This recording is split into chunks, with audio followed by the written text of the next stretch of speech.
Hey there, guys. Welcome back. Uh, some of you are probably be wondering why I would be kind of wearing this particular getup here. Well, this is a video I've been this is the video I've been kind of looking into, that I've been talking about wanting to do for the last little while, because of all the stuff circulating around right now about the Arizona Coyotes and the whole arena thing, and everything going on with them. So what I wanted to look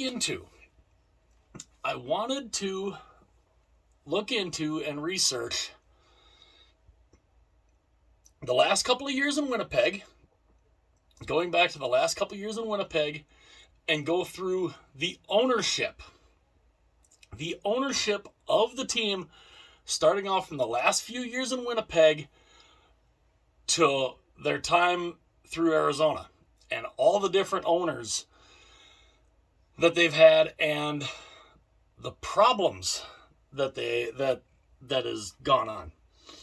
And I wrote a good, I kind of wrote a good chunk of this stuff down in a little notebook here, and it starts off. Now, I couldn't find exactly who it was who were the owners of the Winnipeg Jets at the time, the last few years. But coming into the 90s in Winnipeg, the Jets, of course, they came from the WHA. They were playing in the Winnipeg Arena, which at the time, in the late 90s, it was a 40-year-old arena. So it was old, it was small by NHL standards. I think it only held, I think the capacity for the Winnipeg Arena, I think, was even smaller than what the current home arena is now. But the arena was 40 years old. So I mean, it was in need of either some major renovations or a new building altogether. Now, they were having issues because at the time, the Canadian dollar was absolutely in the toilet. It was 72 cents. The Canadian dollar was only worth 72 cents American. That's not good, especially when the clubs are paying in American dollars. So they were losing a ton of money. They tried in the early 90s. They were trying to get an arena deal funded. So they sold to a number of local Winnipeg businessmen to help try and fund a new building. At least they tried to. Unfortunately, the deal didn't go through. The deal fell through. So it kind of left the Jets in a quandary. So what they ended up having to do was they kind of started looking for a U.S. buyer. Now, November of 91, the team had received an influx of money from local businesses in the area to help, keep the arena management fees paid, taxes, whatever. Tell me if this kind of sounds familiar to what's going on now. And it was only about 10, and they were about $10 million was, I think, what at least from what I was reading, that's kind of what was contributed into this fund to help continue to pay on the lease for the arena and stuff. And it was also the the taxpayers and the city would then own 36% of the team. So that would help with the operating costs and, and everything else. But it just, it just, and unfortunately that's another deal that just, it never took off. And they were estimating that by the time they left Winnipeg, they were projected to lose more than $20 million by 1997. Again, tell me if any of this sounds familiar to what the Coyotes are going through. So what they ended up doing was, and as I saw here on this, in this little article here that I found this, they initially had the idea to buy, or at least they were, the guys that they were going to sell to. Initially, they were going to sell to a couple of guys who were initially going to move the team to Minneapolis here in Minnesota. Well, that didn't pan out. So what they ended up doing was they came up with a plan B. One of the owners that was supposed to move the team to Minneapolis with one guy, he then partnered with Phoenix Suns owner Jerry Colangelo.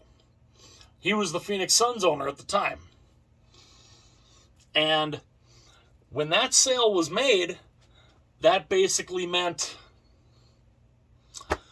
the Winnipeg Jets basically would be no more, because you're partnering with a guy who is the owner of the Phoenix Suns at the time. So that basically, it gives the green light then to potentially move the team, which of course then the Board of Governors would then approve. In 1996, they would approve the sale to Richard Burke and Jerry Colangelo, and off to Phoenix they go. And so and again, the last few years of the Winnipeg Jets, again, tell me it's not very familiar to what we're seeing now. It's crazy. So from 1996 to about 2001, that's when Richard Burke and Jerry Colangelo owned the team. Now they were playing in Phoenix at the time. They were playing in the Suns. They were sharing an arena with the Phoenix Suns. Not exactly, and the Suns arena was not exactly a built for hockey, but they were making it work, or at least they were trying to. But then what they ended up doing was in 2001, they sold the team. Richard Burke and Jerry Colangelo sold the team to Steve Ellman, who then he didn't exactly want to end up in Glendale. Apparently, he wanted to be in Scottsdale. He wanted to put the team in Scottsdale, but Scottsdale turned him down. So when Scottsdale turned him down, that's when he started looking around, trying to find a cheap place, some cheap land to build a hockey arena. And that's kind of when he came across Glendale. And it had said here, that in the early 2000s, the city council wanted to show him. They showed him a location that was called the Old Valley West Mall parcel at 59th Avenue and Northern Avenue as a possible site, and the council gave the go-ahead. So that basically is what as he was looking around, he apparently saw, or he thought that it would never work because the arterial roads would not be able to handle the anticipated traffic. So, and he said it just, it said, there was an agricultural land adjacent to Loop 101 that was his preference for a site. So when his staff reported back to the council, they were like, huh? He was not crazy. He did not want an arena in Glendale. He did not want that. He tried to then kill the deal. And it was a cluster. It really was. But he apparently, instead of walking away, he agreed, okay, let's redevelop this area, let's redevelop the mall, and let's build the hockey arena. So that is where Gila River Arena comes in. They finally, and that's where they become part of Glendale.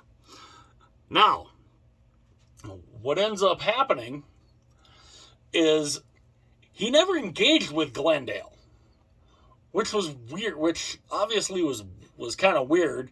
You're going to build a hockey arena there, but you're not going to engage with the city council. You're not going to do nothing really made sense. So what ended up happening is the arena gets built, and Elman ended up, he got a bunch of major, other major like music artists there to, kind of really, to really kind of, give the arena some oomph in the early years. But eventually what he would end up doing is in 2005, he owned the Coyotes from 2001 to 2005. In 2005, he would sell the team to Jerry Moyes, who was the owner of the Swift Trucking Company. He would become the second owner. So, and Moyes, he was a businessman, and he appeared, he didn't really he owned the team, but he didn't have any interest in it. He wasn't crazy about, he wasn't crazy about it. He was very reluctant. He didn't want to invest really anything into the team. And he didn't really, him and Glendale, butted heads. He didn't want to engage with Glendale. Glendale didn't really want to engage with him. It was not going to work. So in 2008, Moyes declares bankruptcy. So when he declares bankruptcy, that then takes in that sets in a more than a year-long court battle for, to see who's going to own the team. And so he declares bankruptcy, the team is taken from him, and the NHL, the league itself, takes over ownership of the team. The NHL, the league itself, became the team's third owner in 8 years. Now, you can already see the financial the financial boondoggle here. The money. I mean, it's just it's not working. They're not making money. The league has had to take them over. They've got this arena in Glendale. Two owners who really didn't want to be in Glendale. The league didn't really want to be in Glendale, but they were stuck there. They're kind of they're there. The one guy wanted to be in Scottsdale. Scottsdale said no. So the league ends up owning them. The NHL owns the Coyotes from 2008 until 2013. Now, the league, being that they then own the team, they were, of course, they were always trying to sell the team. They wanted to sell the team, but they wanted to make something work. And as it said, the NHL was merely a caretaker for the team while they desperately tried to acquire a new owner. They had about 4 or 5 different entities that wanted to buy the team. Now, and it was crazy. The one guy that they had that impressed them the most was a guy named Greg Jameson. He was eager. He wanted to, he wanted to get in there, and he wanted to create a partnership with Glendale. He really wanted to make it work. He had good hockey knowledge. He kind of knew what he was doing. He had also, he had done time. He had worked in the San Jose Sharks organization. So he knew what it took. So he put together a consortium of investors that were all willing to invest their own money to take this team over. The amount of money, I mean, a crazy amount of debt. But they were willing to take it over. But he unfortunately he got bumped out. I mean, he literally got bumped out by one of his very own investors. One of the guys that was going to invest his money with Jameson, he bumped him out. So Jameson gets tossed aside. So Anthony LeBlanc takes over the team. And so he takes over the team. Him and George Gosby take over the team in 2013. They develop the corporation called Ice Arizona. So, and what they ended up doing, as it said here, the trouble with this ownership group was LeBlanc and Gosby, they didn't really want to use their own money. So they literally borrowed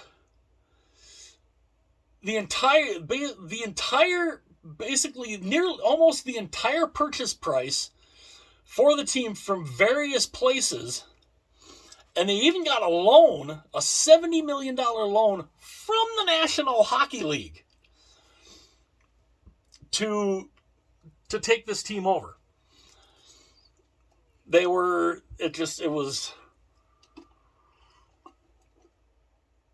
not good. It was not good. They didn't really have a whole lot of cash flow. They were very cash poor.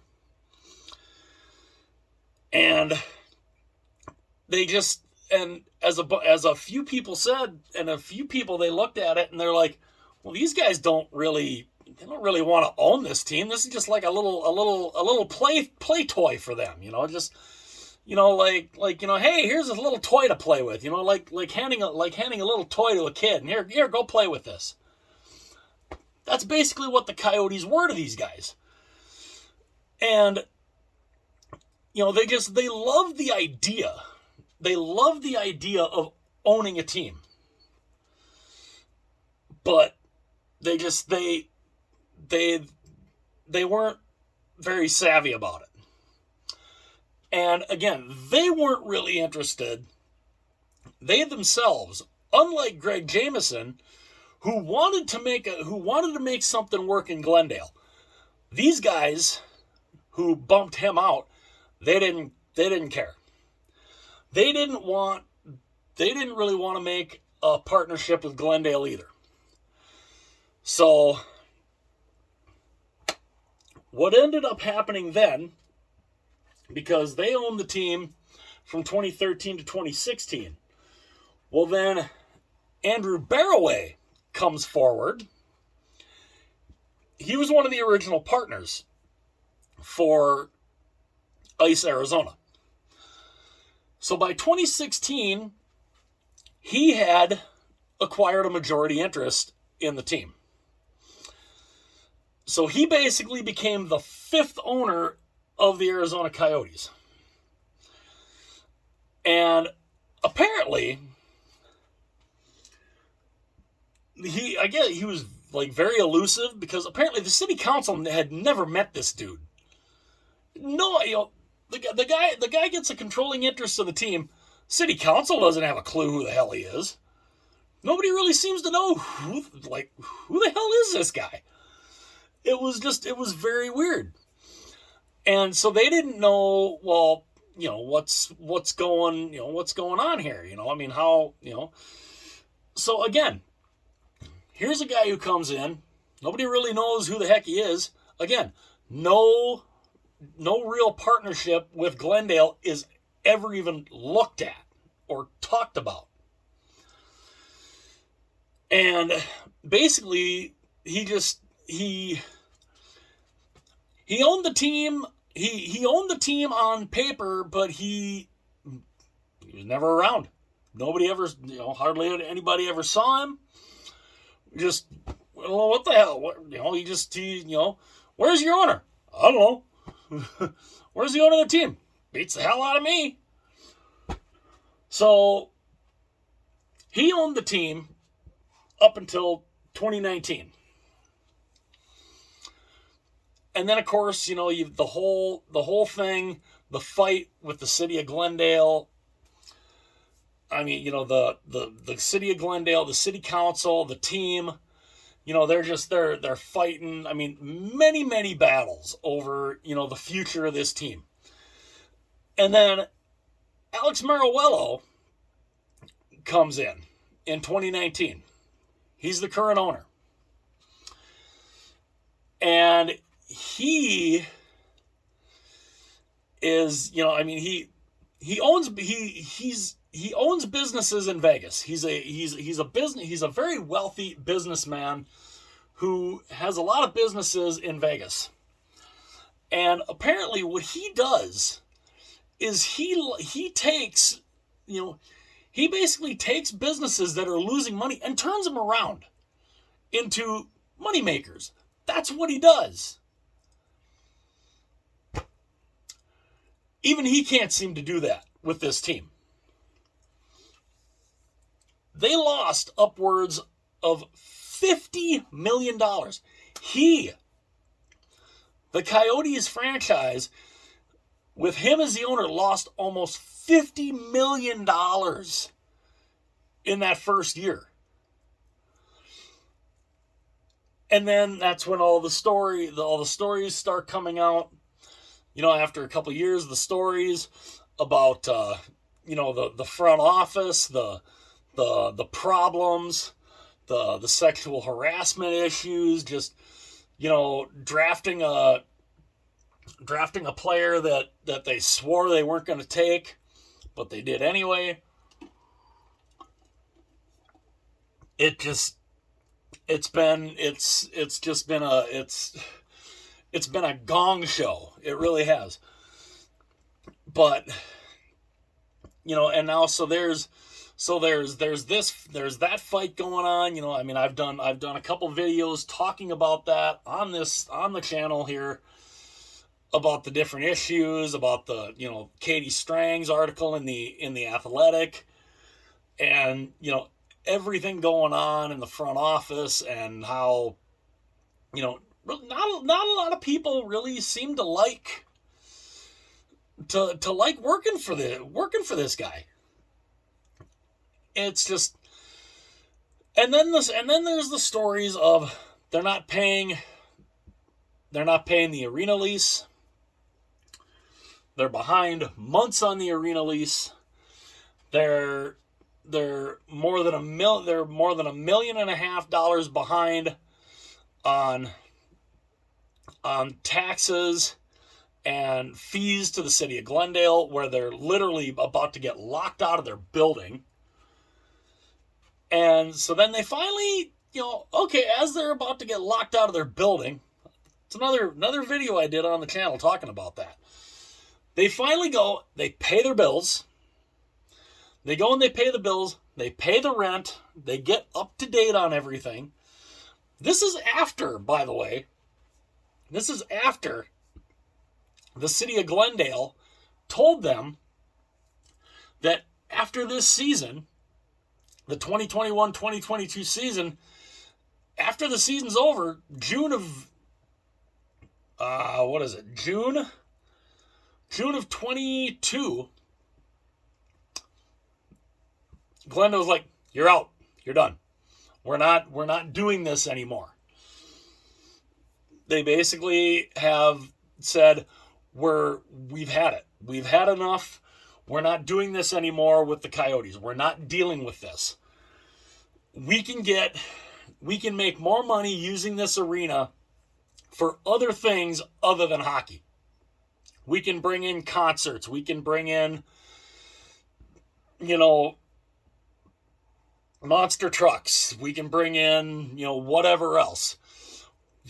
Glendale's like, we can make money other ways with this arena without you guys. So that's basically where they're at. And that now is what has set up the whole thing now with Tempe.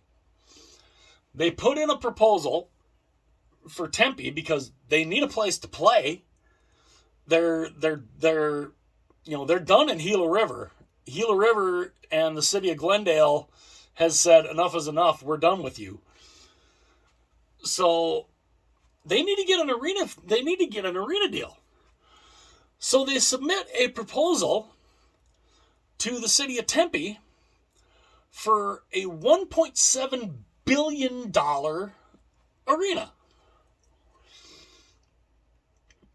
Now, that right now, and I did a video on this earlier, talking about how, the city council, I mean, it could go either way. We don't know. The council has 3 yes votes, 2 no votes, and currently 2 non-decided. So, and this thing could either pass or it could get shot down. And we know, they've had an ordeal with the airport down there about the arena being, well, you're going to build this arena in our flight path, we got all these planes going overhead, you're there. It's going to disrupt our flight paths and stuff. And I mean, I don't know. I don't necessarily think that's the case, but that's still something that they're dealing with. Now, if the Tempe deal gets rejected, this was something else that I had heard about.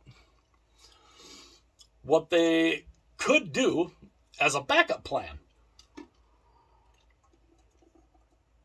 they could maybe start negotiating with the Native American tribe there to build the arena on their reservation land. Which then it wouldn't exactly be in Tempe. It'd kind of be on the border of Tempe and the reservation land. But it would be on the reservation. Which that's not exactly real optimal for Tempe, because if Tempe turns down the arena deal and they negotiate with the Native American tribe to build the arena on their land, then the city of Tempe, they don't get the revenue. They don't get any revenue from the team.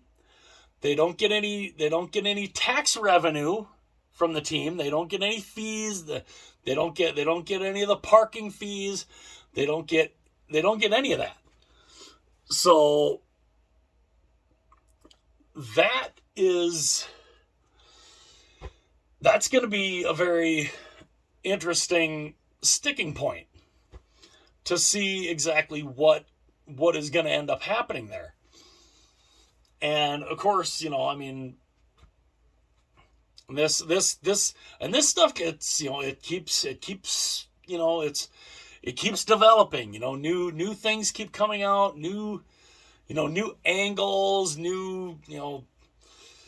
this is kind of the story that keeps, the the team and the drama and everything that just keeps on giving.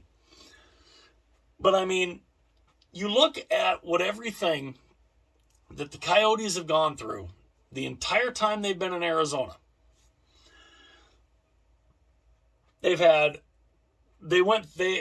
3 owners in the span of 8 years.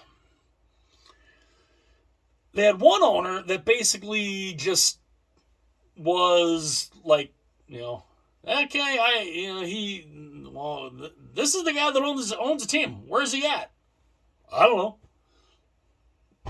Guy basically was basically a like a ghost owner. He was never around. And the NHL owned the team for basically 5 years, and were doing everything they could to keep the team afloat. And they've done everything they can to try to make this work in Glendale, to try to make this work in Arizona. And even they have said that, Glendale is not really viable. The only guy who really wanted to make a partnership work in Glendale was a guy who got bumped out of it. One of his own investors basically booted him out. He outmaneuvered him, booted him out, and he took over the team. And he wasn't interested in forming any kind of long-term partnership with Glendale. It just, and of course, when the NHL took over the team after Jerry Moyes declared bankruptcy, because he was at odds with the city of Glendale for a good long time. And there was talk even before the NHL took him over of how long has this team got? Really, in honesty, how can this team survive here? There was talk of them moving back then. And especially even, in the early 2010s. We're like, when's this team going to move? It's been crazy. And I look at the amount of money that they have lost over the span of 25 years. Now, mind you, 25 years, they have had, what do we got here? 1, 2, 3, they have had 7 different owners in the span of 25 years. 7. They had 3 in the span of 8 years. It was crazy. Between 2005 and 2013, they had 3 owners. 3 owners in 8 years? I'm sorry. That's insane. That's crazy. I mean that's about as dysfunctional as you can get. And it's been a cluster. This whole thing has been as one of my subscribers commented on my video earlier, and it's the perfect description. This thing's been a clown show, an absolute clown show. The fact that they were allowed to move to Arizona in the first place was a problem, because, and I fully understand why Commissioner Gary Bettman, he's wanted to put, ever since he became commissioner, he's wanted to try to expand the game into these non-traditional hockey markets. It's worked in some places.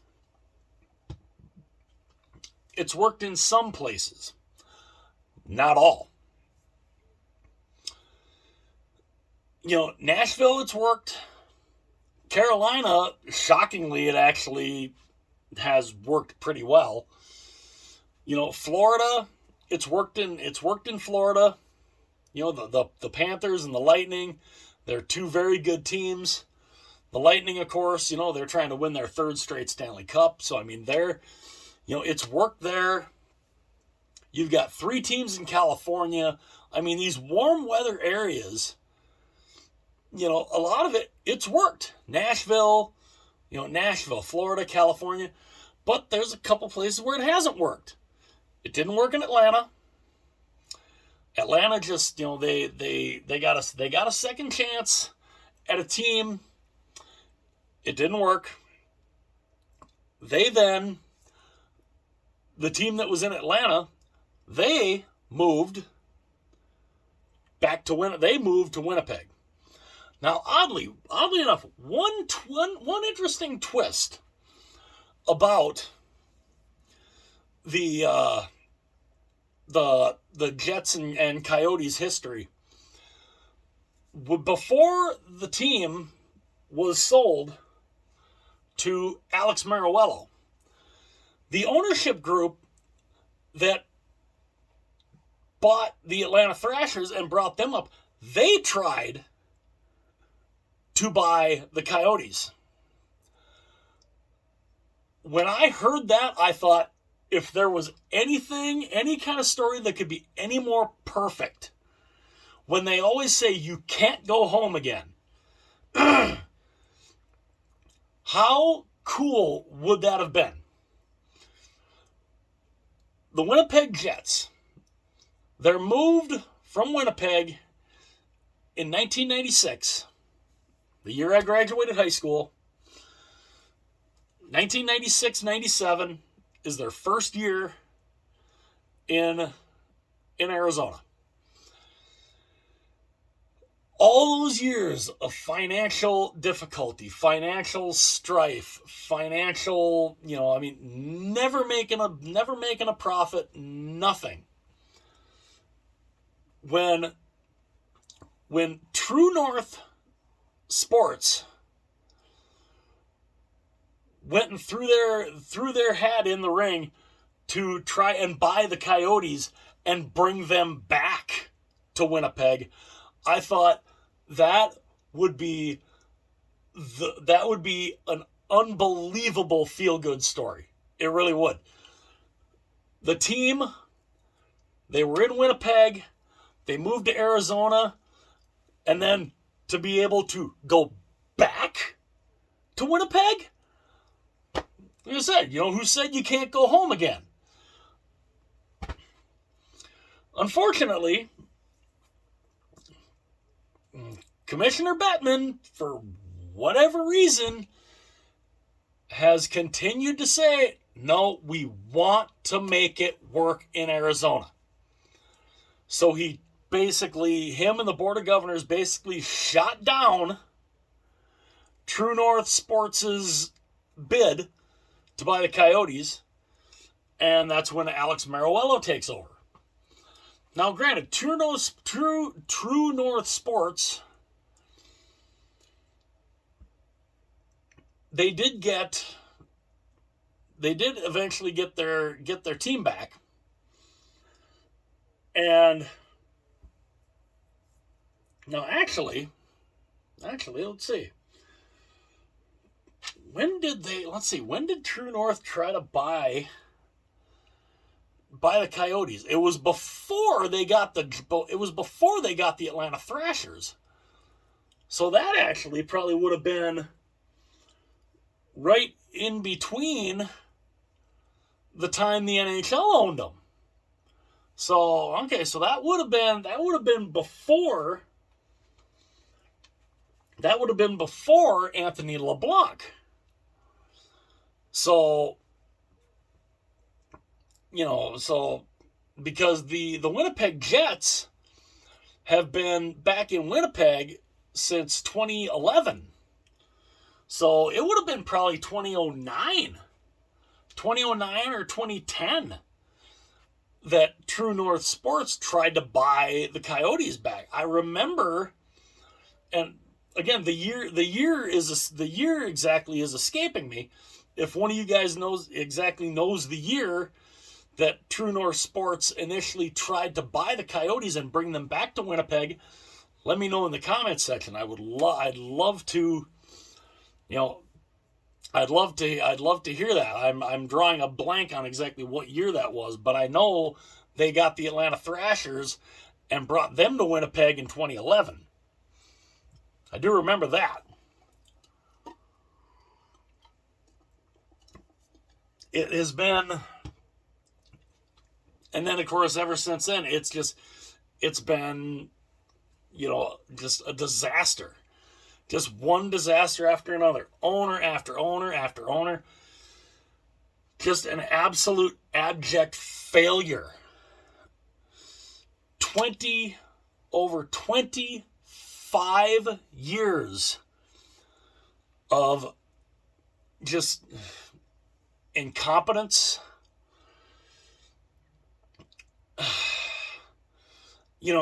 Owners who didn't want to make anything work with the city that the arena was in. One of the original owners, he wanted to make something. He wanted the team in Scottsdale. He wanted to get him out of Phoenix and get him into Scottsdale. Scottsdale said no. So he ends up in Glendale. He didn't really want to be in Glendale. And there has never been any desire from any owner to make anything work in Glendale. The one guy who wanted to make it work in Glendale, he got tossed. One of his own investors basically, said, hey, you're out of here. See ya. I'm taking over. So it's been an insane ride. It really has. And it's a ride. It's not over yet. We still have to figure out what's going to happen with Tempe. We've got to wait on the city council to see whether or not they're going to approve the deal or not. They're very concerned. The main thing that concerns them is, okay, they haven't paid the lease on the arena they're in now in Glendale. They're behind on the taxes and fees. Well, why would we want to put ourselves in that position? And the private investors that have said are going to go into this, nobody knows who they are. They are completely unknown. So you're going to have private investors invest in the team. Who? Who are they? Where's the money coming from? Nobody knows. City council has no clue. So I don't know. I'm kind of 50-50 on whether or not the deal gets approved or not. But I don't know. I mean, what do you guys think? Let me know your guys' thoughts about this entire thing. The ownership history. What do you guys think? This thing has just been absolutely insane. And I look back on the last few years in Winnipeg, looking back at the history and everything that went on in Winnipeg. It's the same. Everything that went on in Winnipeg has happened in Arizona. Only it's been worse in Arizona than it was in Winnipeg. So, again, and I understand at the time the Canadian dollar was not doing well. The Canadian dollar was barely 70 cents. It was barely 70 cents American at the time. But when you look back at everything that's gone on with the Coyotes since they've been in Arizona, and I've said this before, and I'll say it again.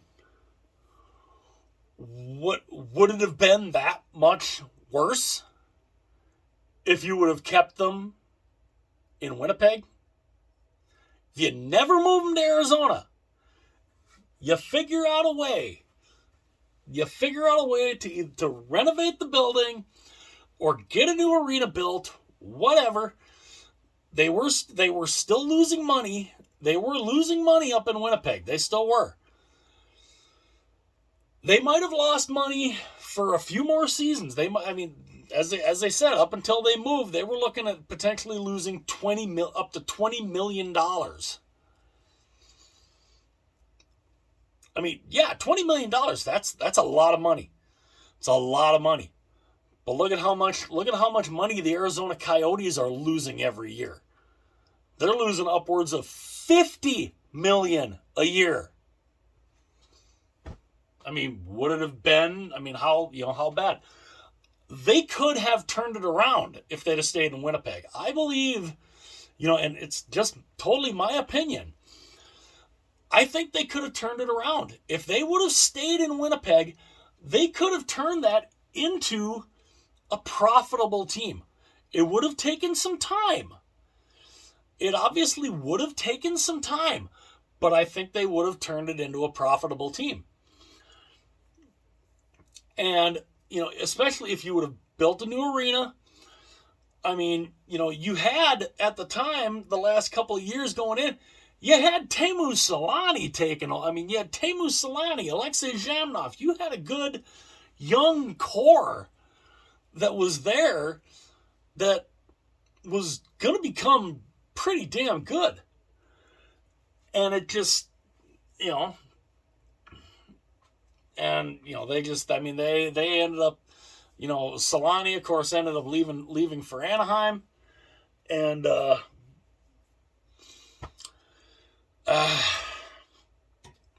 I just, I don't know. Like I said, totally my opinion, but I think you could have made it work in Winnipeg. You would have had some very lean years. You would have had some years where you were going to lose. You would have lost money, especially in the late 90s. The late 90s and the early 2000s were not good for the Canadian teams. They were struggling. Quebec had left. Calgary and Edmonton, nobody really knew. They were potentially in trouble. That's how bad things were looking in the Canadian markets in the late 90s. But I think if they would have stuck it out in Winnipeg, I think they could have made it work. They could have turned it around in Winnipeg. Instead, they decided, okay, we're going to sell the team to this dude who is partnered with the then owner of the Phoenix Suns. We're going to take the team, move them down to Arizona, and it's been an abject failure for over 25 years. They've had what? A couple of playoff appearances. They had the one year that they actually made a run to the conference finals in 2012. And I mean every year since, they've been, I mean they've had some decent talent, but the on ice product has not been great. The ownership has been awful the entire time. It just, I mean, I don't know. I mean, they had one guy that was just, nobody ever knew, nobody ever saw him. He was basically a ghost owner. He owned the team, but nobody ever saw him. Yet another couple of guys who just, they treated him like they treated him like, like a kid, or like a parent giving a kid a new toy. Here, go play with this. None of them were interested in having any kind of partnership with the city that the arena was in. The league itself was not interested in making anything work in Glendale. The city of Glendale, as of this year, finally said enough is enough. We're done. We're not doing this anymore. And this is where we are. Waiting to see what happens with this proposal in Tempe. And yeah, that's kind of the position we're in right now. But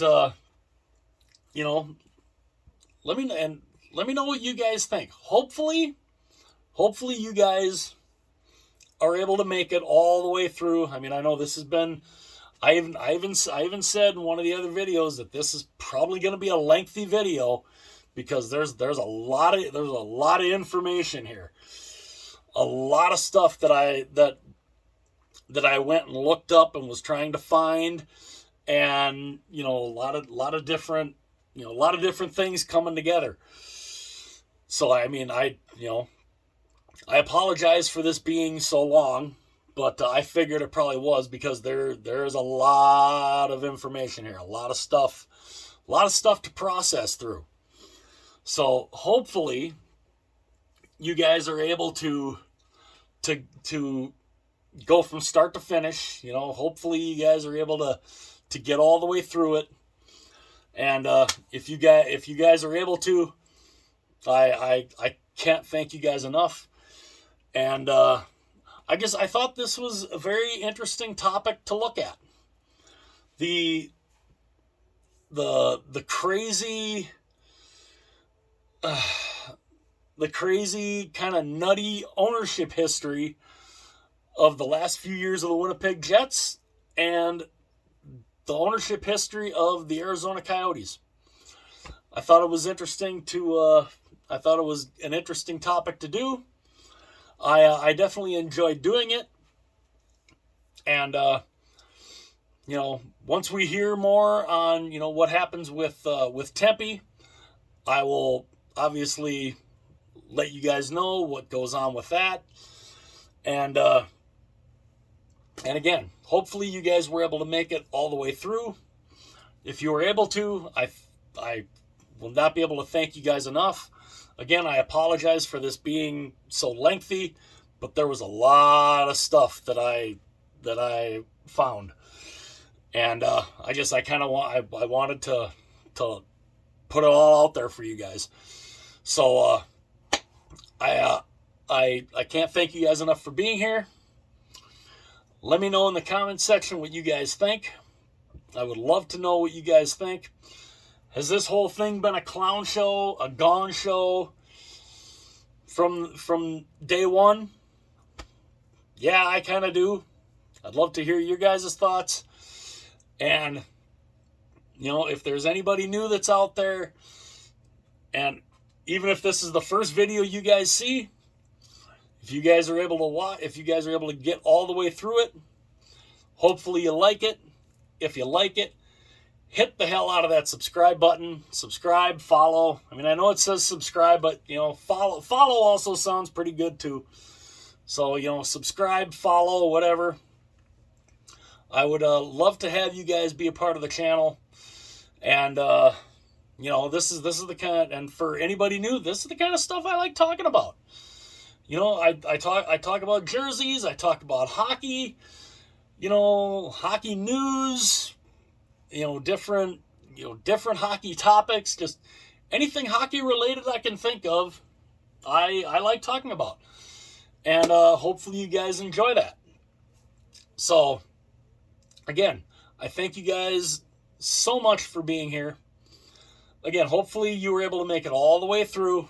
Again, I apologize once again for it being so long, but I figured it would be. And, you know, I can't thank you guys enough for being here. Hopefully you guys can make it all the way through. If if there's any stragglers just coming on through, and you happen to come across my videos, hopefully you like them. If you like them, hit that subscribe button, follow button, whatever you want to call it. I know it says subscribe on YouTube. You know, I call it subscribe, follow, either or. Tell your friends. And yeah, I hope you guys have had fun you know, learning a little bit. And again, hit like and subscribe if you're just cruising on through. And after 57 minutes, I will see you guys again very soon.